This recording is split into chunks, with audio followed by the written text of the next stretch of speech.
সারা দেশের মধ্যে চা শ্রমিকরা সবচাইতে কম মজুরিতে কাজ করে।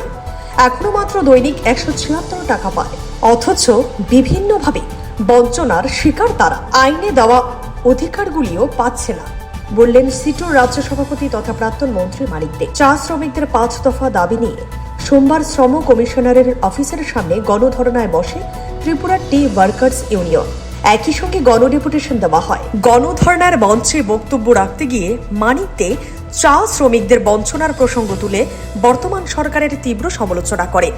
দাবি জানান চা শ্রমিকদের দৈনিক 250 টাকা করে মজুরি প্রদান, চা বাগানগুলিতে উপযুক্ত ঘর ও শৌচাগারের ব্যবস্থা করার, প্রতিটি চা বাগানে একটি ডিসপেন্সারি ও ডক্টরের ব্যবস্থা করা, চা শ্রমিক পরিবারের ছেলে মেয়েদের পড়াশোনার ব্যবস্থা করার। বাগান শ্রমিকদের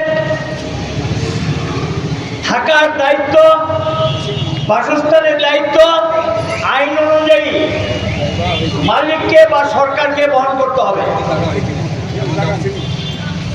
তাদের শৌচালয় সরকারকে দায়িত্ব নিতে হবে। ছেলে মেয়েদের প্রাথমিক পড়াশোনা করার জন্য আমি বলছি না কলেজ স্তর, প্রাথমিক স্তরে পড়াশোনার জন্য একটা ব্যবস্থা থাকতে হবে।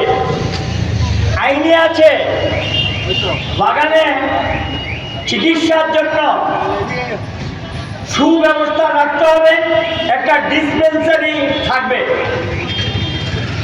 একজন ডাক্তার বা আগে যে এলএমএড যারা ছিলেন এই জাতীয় একজন চিকিৎসক থাকবে। এগুলি আইনের বিধানের মধ্যে পরিষ্কারভাবে বলে দেওয়া হয়েছে, কিন্তু আমরা লক্ষ্য করলাম তারা সেই কথায় থাকলেন না, এর থেকে তারা সরে গেলেন। লক্ষ্য করা যাচ্ছে বাগান শ্রমিকরা ভারতবর্ষের মধ্যে সবচেয়ে কম মজুরিতে কাজ করে। আপনারা জানেন আমাদের রাজ্যে তারা মাত্র 176 টাকা মজুরি পায়। আমি জানি না এই টাকা কেন্দ্রের মন্ত্রীদের সংসার চলে কিনা। আর তারা সকাল থেকে রাত্র পর্যন্ত যে পরিশ্রম করেন সেই পরিশ্রম তারা করে কিনা দেশের মানুষ বলতে পারবে, আর তারা বলতে পারবে আমরা সকলেই জানি। তাহলে যে বাগান শ্রমিকরা হাড় ভাঙা পরিশ্রম করে চা পাতি যোগান দেয়, যে চা খেয়ে আমরা অনেকে ক্লান্তি দূর করি বা উজ্জীবিত করি, সেই বাগান শ্রমিকদের ঘরে খাওয়া জুটে না। তাদের রেশন দেওয়ার কথা সাবসিডিতে, এটাও অনিয়মিত।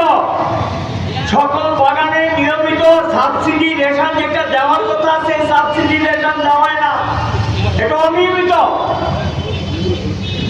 মজুরি পূর্বসূচকের ভিত্তিতে নির্ধারিত হয় প্রতি 6 মাস পর পর। এই রাজ্যের বামফ্রন্ট সরকার কায়েম করে গিয়েছিল বিধানসভায়,